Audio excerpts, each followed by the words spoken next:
Hello everyone, welcome to digital study point Bangla. আরও একটা নতুন ক্লাসে তোমাদের প্রত্যেককে জানাই স্বাগত। তোমরা যারা কলকাতা পুলিশ অথবা ক্লার্কশিপ অথবা মিসলেনিয়াস বা এই তিনটে পরীক্ষার জন্য একসাথে প্রিপারেশন নিচ্ছ, তাদের জন্য এই ক্লাসটা খুবই হেল্পফুল হতে চলেছে। হ্যাঁ বন্ধুরা, আমি প্রিভিয়াস ইয়ারের বেস্ট করে একটা প্র্যাকটিস সেট বানিয়েছি শুধুমাত্র জিকের ওপর। জেনারেল নলেজের ওপর তোমরা প্র্যাকটিস সেট, এটা আমি 1 নম্বর প্র্যাকটিস সেট তৈরি করেছি। তোমরা যদি চাও তাহলে আমি আরও প্র্যাকটিস সেট নিয়ে আসবো এবং এর ক্লাসটা প্রতিদিন বিকাল 4টের সময় হবে। এই ভিডিওটা তোমরা প্র্যাকটিস সেটের মতনই দেখো এবং নিজেদেরকে জাজ করো তোমরা কতটা প্রিপেয়ার হয়েছো এবং কি ধরনের প্রশ্ন আসে এটা তুমি এটা থেকেই দেখলে বুঝতে পারবে এবং এই ধরনের প্রস্তুতি নিলেই কিন্তু তোমরা সফল হতে পারবে। আগামীতে এই পরীক্ষা সংক্রান্ত আর কি কি ভিডিও তোমরা চাইছো সেটাও জানাতে ভুলবে না। চলো আজকের টেস্টের প্রথম কোশ্চেনটা দেখে নেওয়া যাক। নিম্নোক্ত কোন বড়লাটকে ভারতে রেলপথ নির্মাণের পথিকৃৎ বলা হয়? অর্থাৎ কে রেলপথ নির্মাণ করেছেন ভারতে? Option A Lord Mayo, option B Lord Cornwallis, option C Lord Curzon আর অপশান ডি লর্ড ডালহৌসি। আমরা প্রত্যেকেই জানি রেলপথ ভারতবর্ষে প্রথম প্রচলন হয়েছিল কবে? 1853 সালে। 1853 সালে প্রথম রেলপথ চালু হয়েছিল, যেটা বোম্বে টু থানে, বোম্বে থেকে থানে প্রথম। আর এর পরের বছর অর্থাৎ 54 সালে 1854 সালে হাওড়া থেকে কলকাতা, হাওড়া থেকে তোমাদের হুগলিতে। কার আমলে হয়েছিল, কোন গভর্নর জেনারেল আমলে হয়েছিল? এখানে সঠিক অ্যান্সার হয়ে যাবে অপশান ডি, লর্ড ডালহৌসির আমলে রেলপথ চালু হয়েছিল। এবং এই ডালহৌসির আমলেই 1851 খ্রিস্টাব্দে, ডালহৌসির আমলেই 1851 খ্রিস্টাব্দে আর একটা জনপ্রিয় পরিষেবা চালু হয়েছিল। সেটা কি? টেলিগ্রাফ ব্যবস্থা। টেলিগ্রাফ ব্যবস্থাও কিন্তু চালু হয়েছিল এই লর্ড ডালহৌসির আমলে। নেক্সট, 1885 সালে কংগ্রেসের যে প্রথম অধিবেশন হয়েছিল সেটা কোন শহরে?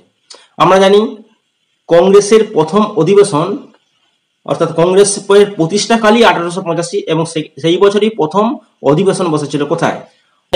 Option A Bombay, option B Delhi, option C Kolkata, option D Madras. এক্ষেত্রে সঠিক অ্যান্সার কি হয়ে যাবে? এক্ষেত্রে সঠিক অ্যান্সার হয়ে যাবে বোম্বাই। বোম্বাইয়ের গোকুলদাস তেজপাল সংস্কৃত কলেজ, এখানে প্রথম যে অধিবেশন সেটি হয়েছিল এবং এই অধিবেশনে মোট সদস্য সংখ্যা ছিল 72 জন, 72 জন সদস্য অংশগ্রহণ করেছিল। এবং এই অধিবেশনের যে সভাপতি ছিলেন তিনি হচ্ছে উমেশ চন্দ্র বন্দ্যোপাধ্যায়। এটাও পরীক্ষাতে খুবই আসে, উমেশ চন্দ্র বন্দ্যোপাধ্যায়।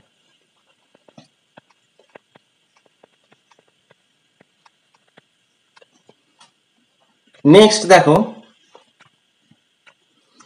শিখদের পঞ্চক এর ধারণা কে দিয়েছিলেন বা কোন ধর্মগুরু দেন? Option A Guru Gobind Singh, option B Hargobind Singh, option C Guru Ranjit Singh, option D Guru Tegh বাহাদুর।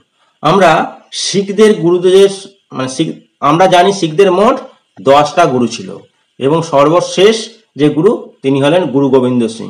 এই গুরু গোবিন্দ সিংই শিখদের পঞ্চকয়ের ধারণা দিয়েছিল। নেক্সট প্রশ্নটা দেখো, পিটের ভারত শাসন আইন কত সালে পাস হয়? খুব ইম্পর্টেন্ট একটা প্রশ্ন।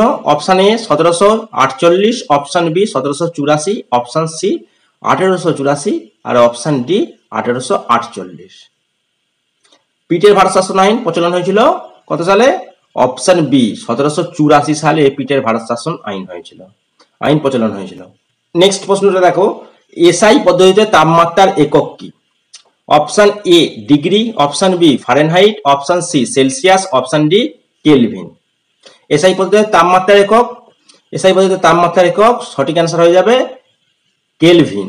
অপশান ডি হয়ে যাবে এই প্রশ্নের সঠিক অ্যান্সার। নেক্সট, এটা একটা জিওগ্রাফি থেকে কোশ্চেন। ঝুলন্ত উপত্যকা নিম্নলিখিত কিসের দ্বারা সৃষ্ট ভূমিরূপ? কার দ্বারা ঝুলন্ত উপত্যকা তৈরি হয়? অপশন এ হিমবাহ, অপশন বি নদী, অপশন সি আগ্নেয়গিরি, অপশন ডি সমুদ্র। এক্ষেত্রে সঠিক অ্যান্সার হয়ে যাবে হিমবাহ। হিমবাহ দ্বারা ঝুলন্ত উপত্যকা তৈরি হয়।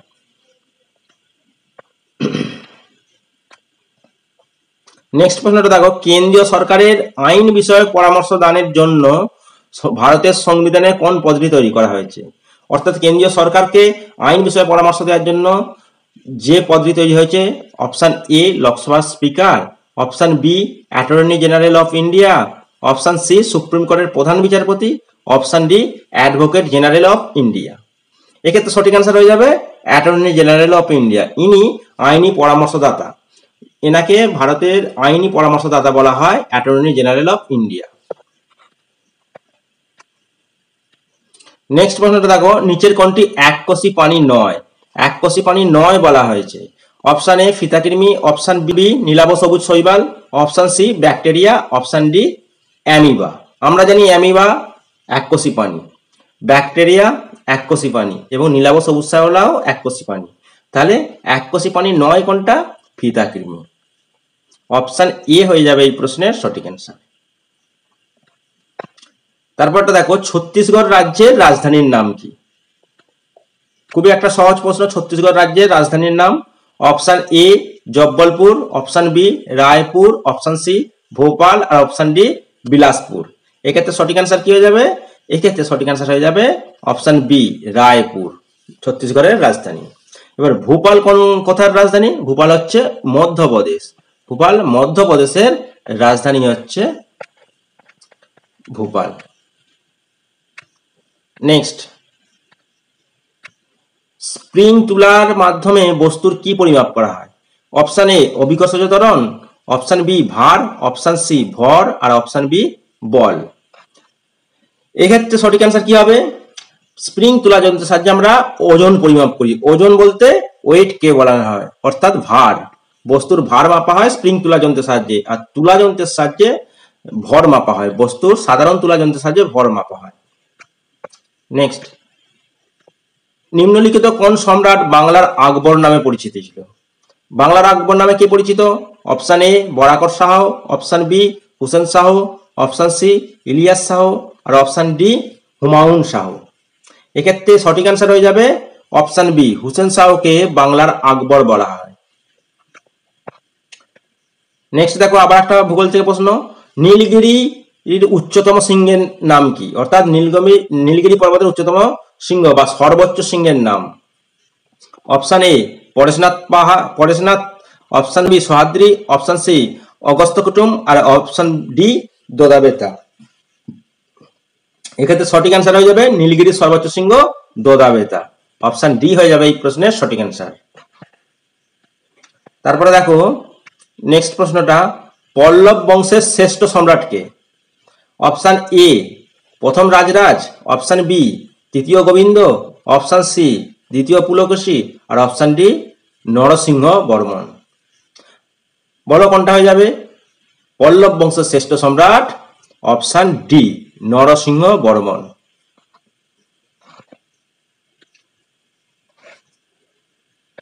নেক্সট প্রশ্নটা দেখো, এটা বিজ্ঞান থেকে একটা কোশ্চেন দিয়েছে, সায়েন্স থেকে। নিম্নোক্ত কোন কোষীয় অঙ্গাণুটি প্রোটিন সংশ্লেষে সহায়তা করে? খুব একটা গুরুত্বপূর্ণ প্রশ্ন, বহুবার রিপিট হয় বিভিন্ন পরীক্ষাতে।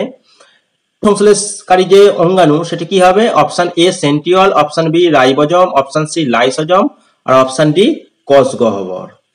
প্রোটিন সংশ্লেষকারী বা প্রোটিন ফ্যাক্টরি কাকে বলি? রাইবোজোমকে প্রোটিন ফ্যাক্টরি বলা হয়। আর লাইসোজোমকে কি বলা হয়? লাইসোজোমকে আত্মঘাতী থলি বলা হয়, মানে সুইসাইড ব্যাগ বলা হয়। সুইসাইড ব্যাগ বা আত্মঘাতী থলি নামে পরিচিত লাইসোজোম। নেক্সট দেখো, মানব শরীরে মোট কত জোড়া লালাগ্রন্থি রয়েছে? অপশন এ 4 জোড়া, অপশন বি 2 জোড়া, অপশন সি 1 জোড়া আর অপশন ডি 3 জোড়া। এটা আমরা প্রত্যেকে জানি, আমাদের শরীরে মোট 3 জোড়া লালাগ্রন্থি রয়েছে, যেটা মুখগহ্বরের মধ্যে অবস্থান করছে। নেক্সট প্রশ্নটা দেখো, গ্রানাইট কোন ধরনের শিলা? খুবই একটা ইজি প্রশ্ন। অপশন এ ভূগর্ভস্থ শিলা, অপশন বি আগ্নেয় শিলা, অপশন সি পাললিক শিলা আর অপশন ডি রূপান্তরিত শিলা। এক্ষেত্রে সঠিক অ্যান্সার কি হয়ে যাবে? গ্রানাইট এক প্রকার আগ্নেয় শিলা। অপশন বি হয়ে যাবে এই প্রশ্নের সঠিক অ্যান্সার। নেক্সট দেখো, মোহাম্মদ বিন তুগলক তার রাজধানী দিল্লি থেকে কোথায় স্থানান্তরিত করেছিল? Option A Tanjore, option B Pataliputra, option C Devagiri আর অপশন ডি কনৌজ। আমরা জানি মোহাম্মদ বিন তুগলক, এনাকে ইতিহাসে পাগলা রাজা বলা হয়। কি বলা হয়? পাগলা রাজা। তাহলে সুলতানি যুগের পাগলা রাজা কাকে বলা হয়? মোহাম্মদ বিন তুগলককে। তিনি যে পরিকল্পনাগুলো গ্রহণ করেছিলেন কোনোটাই বাস্তবায়িত করতে পারেননি। তেমনই একটা পরিকল্পনা ছিল রাজধানী স্থানান্তরণ। তিনি দিল্লি থেকে দৌলতাবাদে রাজধানী স্থানান্তর করেছিলেন। দৌলতাবাদের অপর নাম কি? দেবগিরি। তাহলে অপশন সি হয়ে যাবে এই প্রশ্নের সঠিক অ্যান্সার। নেক্সট দেখো, ন্যাশনাল স্টক এক্সচেঞ্জ কোথায় অবস্থিত? Option A Chennai, option B New Delhi, option C Kolkata আর option D Mumbai. National stock exchange অর্থাৎ শেয়ার মার্কেট বা শেয়ার বাজার নিয়ন্ত্রণ হয় যে মার্কেট থেকে, সেটা কোন শহরে অবস্থিত? সেটা হচ্ছে মুম্বাই। অপশন ডি, যাকে মুম্বাইকে কি বলা হয়? কে ভারতের অর্থনীতির রাজধানী বলা হয়। নেক্সট দেখো, ইম্পেরিয়াল ব্যাংক অফ ইন্ডিয়া এর বর্তমান নাম কি? অর্থাৎ কোন ব্যাংকের, নিম্নোক্ত কোন ব্যাংকের আগের নাম ইম্পেরিয়াল ব্যাংক অফ ইন্ডিয়া ছিল? Option A reserve bank of India, option B united bank of India, option C central bank of India, option D state bank of India. Imperial bank of India, যার পূর্ব নাম ছিল state bank of India. State bank of India নামকরণ 1950 সাল থেকে হয়েছে। তার আগে কিন্তু এই ব্যাংকের নাম ছিল imperial bank of India. Next দেখো, কত সালে মহাত্মা গান্ধী ডান্ডি অভিযান করে? ডান্ডি অভিযান অর্থাৎ লবণ ভঙ্গ বা আইন অমান্য আন্দোলনের সূচনা কালে যেটা করেছিলেন, সেটা কবে? 1935, option A, option B 1925, option C 1920 আর অপশন ডি 1930। আমরা প্রত্যেকেই জানি আইন অমান্য আন্দোলন কবে শুরু হয়েছিল? 1930। এক্ষেত্রে সঠিক অ্যান্সার হয়ে যাবে অপশন ডি। নেক্সট দেখো, পটাশিয়ামের রাসায়নিক সংকেত কি? Option A Na, option B P, option C K আর অপশন ডি পিটি। Na কে কি বলা হয়? Na মানে সোডিয়াম। Na মানে সোডিয়াম, অর্থাৎ সোডিয়ামের সংকেত হচ্ছে Na। পি মানে ফসফরাস আর পিটি মানে প্লাটিনাম। তাহলে পড়ে রইল কোনটা? পটাশিয়াম। পটাশিয়াম কে, তাহলে কে অর্থাৎ অপশন সি হয়ে যাবে এই প্রশ্নের সঠিক অ্যান্সার।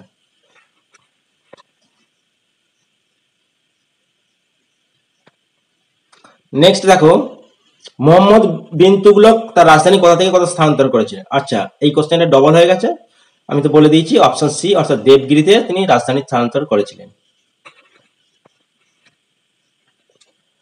চিত্তরঞ্জন লোকোমোটিভ ওয়ার্কস পশ্চিমবঙ্গের কোন জেলায় অবস্থিত? এটা একটা রেল ইঞ্জিন তৈরির কারখানা। এটা কোথায় অবস্থিত? Option A Birbhum, option B Paschim Bardhaman, option C Purba Bardhaman আর অপশন ডি আসানসোল। এক্ষেত্রে কোনটা সঠিক অ্যান্সার হবে? অপশন বি পশ্চিম বর্ধমান হয়ে যাবে এই প্রশ্নের সঠিক অ্যান্সার। নেক্সট দেখো, সংহিতা, আরণ্যক, মহাভারত, উপনিষদ এর মধ্যে বেদের অংশ নয় কোনটা?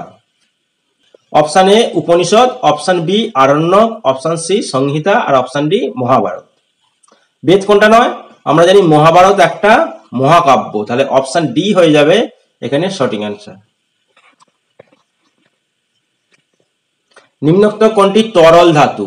খুবই একটা রিপিট হওয়া প্রশ্ন, বহু পরীক্ষায় কোশ্চেনটা আসে। অপশন এ পারদ, অপশন বি লোহা, অপশন সি সোডিয়াম আর অপশন ডি সোনা। তরল ধাতু কোনটি? সাধারণ উষ্ণতা তরল থাকে কোনটা? অপশন এ পারদ। পারদকে আমরা তরল ধাতু বলি। নেক্সট দেখো, নিম্নোক্ত কোনটি প্রত্যক্ষ কর নয়? অর্থাৎ ডাইরেক্ট ট্যাক্স নয় বলেছে, মানে ইনডাইরেক্ট ট্যাক্সের কথা বলা হয়েছে।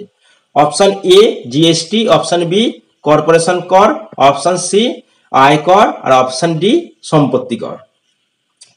আমরা প্রত্যেকেই জানি কর্পোরেশন কর, আয়কর এবং সম্পত্তি কর এই তিনটেই হচ্ছে ডাইরেক্ট ট্যাক্স। তাহলে পড়ে রইল জিএসটি। জিএসটিটা হচ্ছে ইনডাইরেক্ট ট্যাক্স। জিএসটি তৈরি হওয়ার আগে ইনডাইরেক্ট ট্যাক্সগুলো যেগুলো ছিল সেগুলোকে সবগুলো মিলিয়ে জিএসটি তৈরি করা হয়েছে, অর্থাৎ সার্ভিস ট্যাক্স, ভ্যাট ইত্যাদি যে ইনডাইরেক্ট ট্যাক্সগুলো ছিল সেগুলো সবগুলোকে নিয়ে একটা জায়গায় তৈরি করে জিএসটি নামকরণ করা হয়েছে, অর্থাৎ গুডস অ্যান্ড সার্ভিস ট্যাক্স। জিএসটির পুরো কথা কি? Goods and service tax. এটাও কিন্তু পরীক্ষায় আসে। হেমাটাইট কোন খনিজ পদার্থের একটি নাম? অপশন এ আকরিক লোহা, অপশন বি তামা, অপশন সি কয়লা, আর অপশন ডি বক্সাইট। এক্ষেত্রে কোনটি সঠিক অ্যান্সার হবে? হেমাটাইট, হেমাটাইট, ম্যাগনেটাইট, সিডারাইট আর লিমোনাইট, এই 4 প্রকার ভাগ রয়েছে আকরিক লোহা। তাহলে আকরিক লোহা এখানে সঠিক অ্যান্সার হয়ে যাবে, অর্থাৎ অপশন এ হবে এই প্রশ্নের সঠিক অ্যান্সার। নেক্সট দেখো, একটা বিজ্ঞানসম্মত নাম দেওয়া হয়েছে ওরাইজা স্যাটিভা, নিম্নোক্ত কোনটির বিজ্ঞানসম্মত নাম? অপশন এ ভুট্টা, অপশন বি ধান, অপশন সি আম আর অপশন ডি গম। এক্ষেত্রে সঠিক অ্যান্সার কি হবে? এক্ষেত্রে সঠিক অ্যান্সার হয়ে যাবে ধান। ধানের বিজ্ঞানসম্মত নাম হচ্ছে ওরাইজা স্যাটিভা, আর আমের বিজ্ঞানসম্মত নাম ম্যাঙ্গিফেরা ইন্ডিকা। নেক্সট দেখো, গয়াটার রোগটি কিসের কারণে হয়? ওবেসিটি, ওবেসিটি মানে অত্যধিক যারা মোটা হয়ে যায় বা ওজন বৃদ্ধি যেটাকে বলা হয়, হাইপোথাইরয়েডিজম আর অপশন সি হাইপারথাইরয়েডিজম আর অপশন ডি হচ্ছে ডায়াবেটিস মেলিটাস। গয়াটার রোগ আমরা জানি গলার রোগ, যেটা থাইরয়েডের কারণে হয়। থাইরয়েডের অত্যধিক পরিমাণে বেড়ে গেলে এই গয়াটার রোগটি হয়। তাহলে অপশন সি হয়ে যাবে এক্ষেত্রে সঠিক অ্যান্সার। আর একটা এই সংক্রান্ত প্রশ্ন আসে, যেমন গয়াটার রোগটা কিসের জন্য হয়, মানে কিসের অভাবে হয়, সেটা তো যদি তোমরা জানো তাহলে তোমরা অবশ্যই এটা কমেন্টে জানিও। এই ছিল আজকের টোটাল প্র্যাকটিস সেটটা, অর্থাৎ 30টা কোশ্চেন। এর মধ্যে তোমরা কতগুলো অ্যান্সার করতে পারলে, কার কত স্কোর হলো, সেটা অবশ্যই কমেন্ট করে জানাও। এই ধরনের প্র্যাকটিস সেট সব পরীক্ষার ক্ষেত্রেই কিন্তু গুরুত্বপূর্ণ হবে। তাই তোমাদের যদি প্র্যাকটিস সেটগুলো ভালো লাগে, যদি তোমরা আরো চাও, তাহলে অবশ্যই জানিও। তাহলে আমি আরো কিছু প্র্যাকটিস সেট তোমাদের জন্য নিয়ে আসবো আপ টু পরীক্ষা পর্যন্ত, অর্থাৎ যতদিন না তোমাদের আপকামিং ক্লার্কশিপ পরীক্ষা মিটে যাচ্ছে ততদিন পর্যন্ত এর একটা করে প্র্যাকটিস সেট তোমরা পাবে। ভিডিওটা ভালো লাগলে অবশ্যই একটা লাইক এবং শেয়ার করে দিও, আর চ্যানেলে নতুন হয়ে থাকলে অবশ্যই চ্যানেলটি সাবস্ক্রাইব করে পাশে থাকো। থ্যাংক ইউ, দেখা হচ্ছে নেক্সট ক্লাসে।